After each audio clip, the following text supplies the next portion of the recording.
gudoomiyaha waxbarashada degmada xuseen caatee gaafane maamula kusoo dhawow. maamulka iyo macallimiinta dugsiga hoose dhexe Xaaji Cabdilaahi Axmed Good ayaa maanta u qabtay munaasabad isugu jirta sabootinta ardayda fasalada 8aad ee sanadkan u fariisanaysa imtixaanka shahaadiga iyo abaalmarinta ardaydii ku guuleysatay tartanka sanadlaha u dhaxeeya ardayda dugsigaasi. munaasabadan oo ahayd mid hanaankeeda abaabul loo diyaarshay si heer sare ah ayaa waxa ka soo qayb galay gudoonka wasaaradda waxbarashada iyo sayniska gobolka Awdal Xuseen Caateeye Gaafane, qaar ka mid ah maamulayaasha dugsiyada sare iyo hoose dhexe, waalidiin iyo marti sharaf kale oo lagu casuumay xafladani. ugu horeyn maamulka iyo macallimiinta dugsiga hoose dhexe Xaaji Cabdilaahi Axmed Good oo hadalka qaatay ayaa tilmaamay dulucda iyo qaybaha ay daaran tahay munaasabadani. kullay maanta waxay ku suntan tahay laba ujeedo waaweyn. ujeedada koowaad waxa weeyaan sabootinta ardaydii fasalada 8aad ee dugsigeena ka tagayay una gudbayay dugsiyada sare ee Jamhuuriyadda Soomaaliland. iyaga markaa waxaan ku sabooteynaa duco baan ku sabooteynaa. ujeedada labaad ee maanta iskugu niminay waxa weeyaan xafladda xiritaanka tartanada dugsiga ka socday.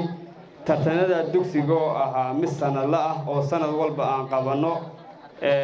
ilaahay mahadii tartanadaas waxay ka koobnaayeen 4 ujeedo 4 tartan. tartanka quraanka kariimka, tartanka aqoonta ama maadiga, tartanka kubadda cagta iyo tartanadii ciyaaraha fudud ahaa. sanadkii hore waad ogeydeen hal arday inagama dhicin, taasina waa guul. intiina eedhka ee sanadkan waxaan filayaa inaad noqotaan ardayda ugu sarreysa gobolka iyo Somalilandba iyo gobolka iyo degmadaba ardayda ugu sarreysa inaynu noqono ayaa nagu dheeri gelinayaa. waa inaydaan ka seexan, waa inaad ogaataan inayna sugayo imtixaan.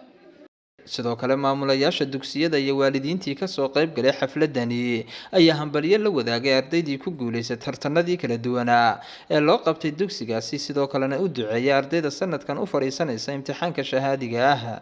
iniga waxaan maanta idinku salaamayaa oo idinku buurinayaa inaad waxbarashadiina iyo akhlaaqada iyo macallimiinta maamulaha waalidka intaba inaad ixtiraamtaan oo si sharaf mudan adu soo isticmaashaan haduna ixtiraamtaan waxbarashadiinuna hay u noqoto mid aad iyo aad u tayo leh ay u noqoto.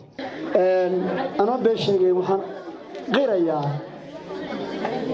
dugsiga ee go'dinu yahay hurmuudka gobolka dugsiyada hoose dhexe ee dawliga xaqiiq marka laga hadlo. waxaan leeyahay maamulka Bashiir oo ku maadsantahay sida quruxda badan leh u daadiisay. waxaan leeyahay dib ha u dhaqanno socda annaguna insha Allah waa ku dayan doonaa haddii la yiraahdo. maanta kelmaddiidaas waxay ku kooban tahay mahadnaqaas oo ah in dhammaan dugsiga macallimiin arday maamul dhammaantood aad u mahadsan yihiin. marka xigta waxaan duco u dardaarayaa dugsiga ee Good ardaydiisa eedka iyo dugsigayga labadaba aan leeyahay oo kulley maanta ah labada dugsiga ugu tirada badan marka la eegayo ardayda eedka u fadhiisanaysa. aad baan ugu faraxsanahay, waan idin duceynayaa. ka dugsi ahaan naga shan cali jawar ahaan sidii horeyna aan u ballan qaadnay waxaan ballan qaadaynaa insha Allah ardayda eedka imka ka baxaya ardayda ugu sarreysa insha Allah labada arday ugu sarreeya in dugsiga sare shan cali jawar ay ku dhigan doonaan si firiya insha Allah duulaan qadaro. ardayda eedka waxaan leeyahay kullu dugsiga waad aragteen waad soo booqateen waa la idin tusay laabka buugiina sayniska tijaabooyinka ku jiro idil waa la idin sameeyay. marka waxaan ilaahay idinkana kusoo dhawaada dugsiga sare Sheekh Cali Jawhar insha Allah. qaar ka mid ah ardayda wax ka barata dugsiga oo hadalka qaatay ayaa madashaasi ku soo bandhigay duruustii ay barteen muddadii ay ku jireen dugsiga hoose dhexe Xaaji Cabdilaahi Axmed Good. ugu dambeyn Maxamed Yuusuf oo ka socday kormeerka wasaaradda waxbarashada iyo gudoonka wasaaradda waxbarashada iyo sayniska ee magaalada Boorama Xuseen Caateeye Gaafane oo hadalka qaatay ayaa sheegay jazakallahu khayr dadaal fiican baad sameynaysan tartanada aad qabateen dhammaan dugsiga ee Goodna waan ku hambalyeynaa. waayo waxa weeyaan qof kasta wuxuu ka helayaa jaaniskiisii buu ka helayaa kii kubadda ku fiicnaa kii quraanka ku fiicnaa kii waxa weeye tartanada orodka ku fiicnaa kii waxbarashada ku fiicnaa intiiba halkaas ay jaaniska ka helayaan. dhammaantiin waad guulaysateen waana idinku hambalyeynaa.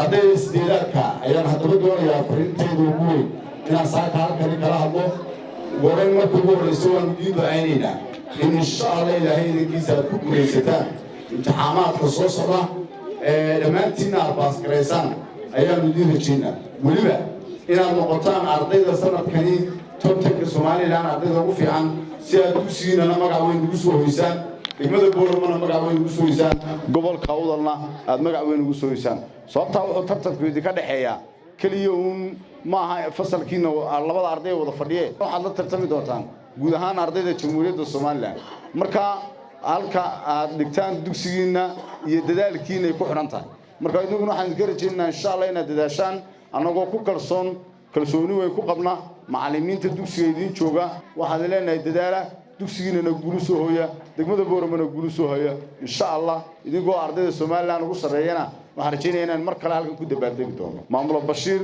oo aan dhalinyaro aad u firfircoon oo maamulayaasha dugsiyada degmada ragga maxamed aanay hal doorka isagana waan uga mahad celinaynaa iyo dadaalada dugsiga ka wado waan ku bogaadinaynaa iyo guud ahaan macallimiintiisa garbaha aad iyo aad baan salaamayaa gabagabadii ayaa waxaa munaasabadaasi abaalmarino lagu guddoonsiiyay ardaydii ku guuleysatay tartanadii dugsiga oo isugu jiray tartanka Quraanka Kariimka tartanka aqoonta tartanka fudud iyo tartanka kubadda cagta